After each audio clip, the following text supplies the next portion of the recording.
Hi, in this video we will go beyond the basics of property binding and event binding, which we have already seen in our earlier videos, and explore how the two-way data binding works in Angular.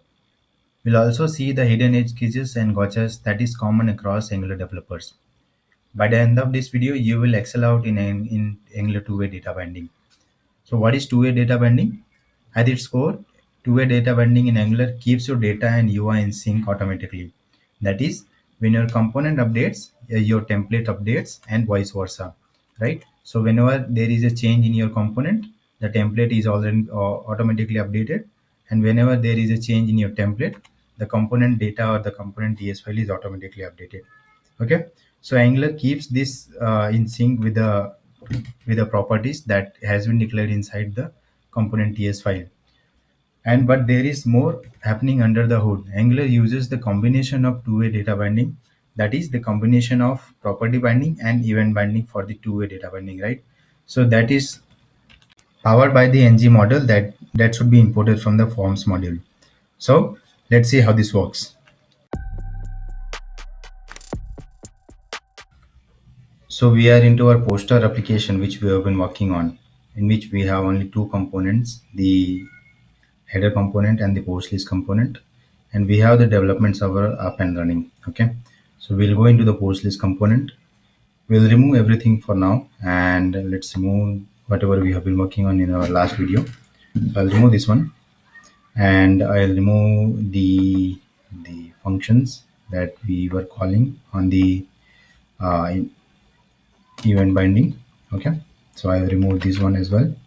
Now I'll go into the post list component .html, where I'll only add one input.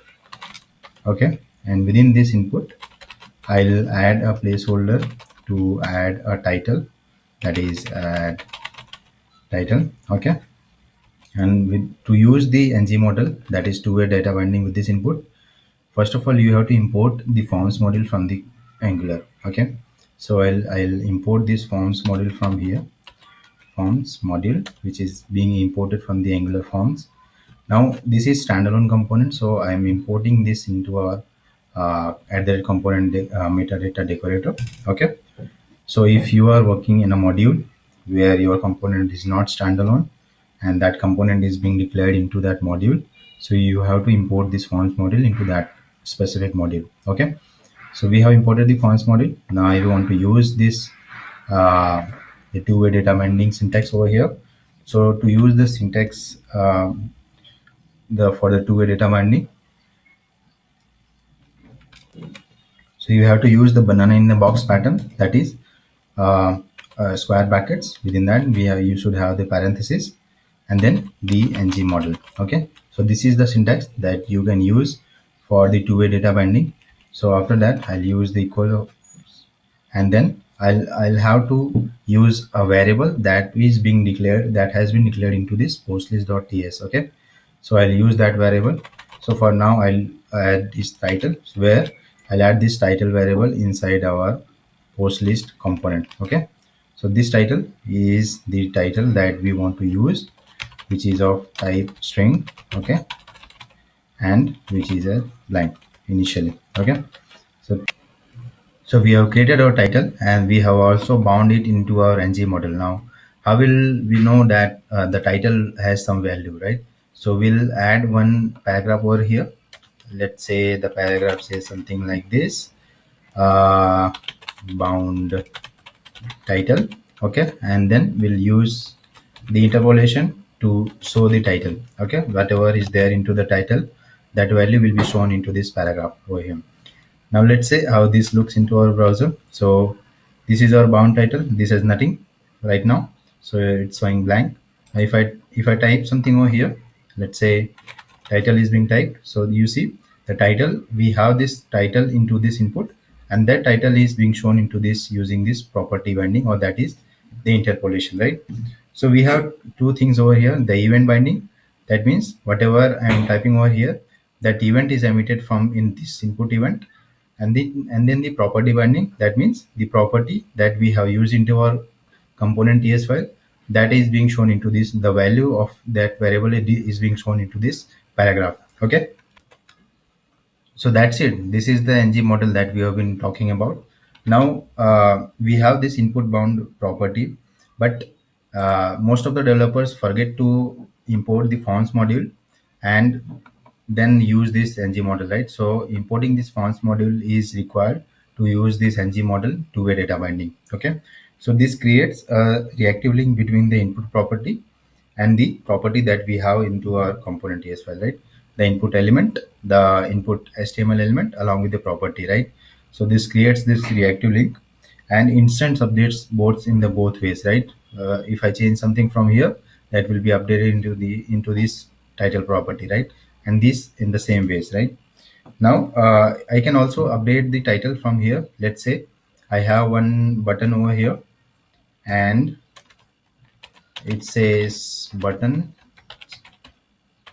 change title. Now on the click of this button, I'll call a function that is in our post list component. So I'll have this in event binding, the click event binding, and I'll call this function on change.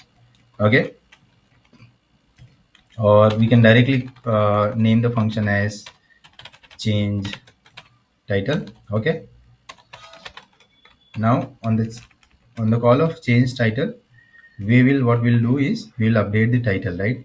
So let's do this. I'll declare this function over here, and here I'll update this dot title equals to title changed. Okay, now we have this button on the event property, right? Event binding, that is the click event. On the click of this button, I'm calling this function change title, and once we call this function, I'm updating the title, the property of this component, to this title change value. Okay, now let's see how this works.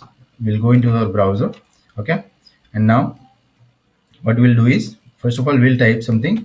So if I have typed something, right? Change the title is being shown into this bound title paragraph. Okay, now if I click on change title, you see the title is changed. That is the value of the property that is changed, uh, as title changed, and that same is bound into this input with the two-way data binding. So that has also changed, right? The value of this input element is also changed.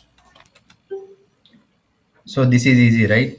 Now let's see what can go wrong, right? So for example, if I use a form within the if I use a form over here, right? For example, form, and within the form I have this input, the two-way data binding input, right? And I'll use this form over here, right? So now let's see what happens, right? I have saved this file, and you see I have something over error over here. And if I also go into the browser, right, and if I type something over here, nothing will happen, right? So why nothing will happen? Because whenever you want to use a form or use an input which has these two-way data binding inside a form, right? If you are using a two-way data binding inside a form, then that input or that field should have a name property. That's what it's saying. Let's see the message. So I'll go over here, the console, right? And let's check the console, the error. So in the console, you see, if the ngModel is used within a form tag, either the name attribute must be set or the form control must be set, right? So that means our option is that we should have a reactive form, or we can have a name attribute over here, right? So let's say I'll add a name attribute over here. The name can be title. Okay, now you see the error is gone, and if I see into the browser, so this is also working in the same way, right? So I'll click on the change title. You see the title has changed, and the value of the input element is also changed, right? Or if you don't want to track it, or if you don't want Angular to track it inside a form, what you can do is that if you don't want to have the name attribute over here, so let's remove this name attribute. What you can do over here is that you can add another attribute for this input, that is ngModelOptions, right? We have this ngModelOptions attribute. Okay, so this ngModelOptions, what it will do, it will have an object, right? So that object, inside that object will do stand alone colon true, right?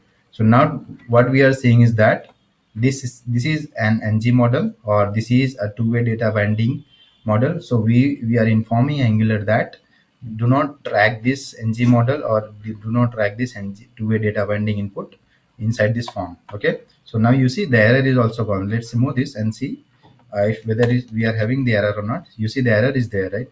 So now if I again adding that ngModel options, you see the error is gone, and the our application will behave in as the way it is, right? Now this ngModel works beautifully, but it relies on Angular's change detection, right? The default change detection, which means if you are using on-put strategy, for example, in the post list component, I can use the chain detection over here, right? And I can use the chain detection dot on push, right? I can use this. So when you are using on push chain detection strategy, you might not see updating properly, right? Here's why: because Angular only checks bindings when inputs are observable emits, right? But ngModel doesn't trigger that by default. To fix this, you can manually trigger chain detection using the chain detector ref, or prefer the reactive forms, right? So we are using for our example the ngModel. We are not using the reactive forms. So you can use the reactive forms to handle or to detect the changes into this component HTML file. Okay. So starting from Angular 17, we got signals, right? So you might be wondering that whether we can use the signals with this ngModel two-way data binding or not. Yes, we can. So let's update this variable type to signal. Okay. So this is our title. That should be signal, and our GitHub Copilot auto completes that. Okay. So I'll use this title as signal, and once the title is changed, right? So signals, what signal is that? So you should update a signal using the set property or update property. Okay. So this is how you updates a signal variable. Okay. So now if I go to the postlist.html, I have to use the signal syntax over here. Okay. So I'll just as the parenthesis over here, right? So that's it. You can directly use the signals. You do not need to add the parenthesis when you are using this ngModel two-way data binding, but you need to add this parenthesis when you are using when you are showing that variable value. Okay. For example, inside the paragraph. Okay. So that's it. Now let's go into the browser and see how this looks. So we have this initial title, and the initial title is being shown into this input element. Now if I update something over here, that will be updated over here into this paragraph as well, right? So if I change the title, we have this button change title. You see the title has changed. The signal value is being shown into this paragraph. Along with that, the signal value is shown into this input HTML element. We'll go through about signals in our upcoming videos. Now, inside these the HTML ngModel input, let's see what Angular compiles into. Let's see what Angular does in under the hood, right? So what Angular does is that let's remove this ngModel over here, okay, and along with this ngModelOptions also. Okay, so I'll remove this ngModel from here. Okay, so what we'll do is we'll add the value property. Okay, so the value should be the title. Okay, and this will have the input. Okay, so the input should be title dot set, and the event dot target dot value. Okay, so what we have seen in our earlier videos was that we have this event binding. Okay, so whatever event that is being emitted from this input element, that is being triggered with this input event. Okay, and this input event has this event object. Okay, where we have this value. Okay, where we have the value that is being added, or that is being into this type into this HTML input element. Okay, we are getting errors over here. That's because we are not updating, or we are not assigning proper signal syntax over here. So the error is gone from the value. We are having this error on the input. That is because the Angular does not identify whether this input is an HTML input or not. So what we can do over here is that we can directly call our function, what we have seen in our earlier video. that is from the event binding. So we can call a function from here, and within that function we can just update it or update this title from there. Okay, so that's what we can do. But for now, this is the syntax that Angular uses when you are using ngModel with two-way data binding, right? And under the hood, this is how it is transformed: a value, and within that input property, right? A property binding along with that event binding, right? So the combination of this property binding and the event binding gives us the two-way data binding. Okay, so I'll revert back to this ngModel, whatever we have written earlier. Okay, so now we have added this ngModel earlier, right? ngModel along with the title property. So Angular sets up this event listeners for you and keeps everything in sync, right? Now, when not to use Angular, the ngModel is simple and great for small forms, but you should avoid when you are building reactive forms or large form groups. Okay. Also, you need validation logic or async form updates. Then you should not use ngModel. You should directly use reactive forms. Or if you want on push performance optimization, then you should not use this ngModel. You can use the reactive forms, or you have to use the chain detector ref to call this detect changes methods. Starting from Angular 17.2 and improved in Angular 20, we now have model inputs, which modernize two-way data binding using signals, and they are even more efficient than ngModel. I have a separate detailed video on that, so if you haven't watched the video yet, check out the link in the description. So that's a complete look on two-way data binding in Angular, from simple ngModel to hidden gotchas and what's next for the Angular devs.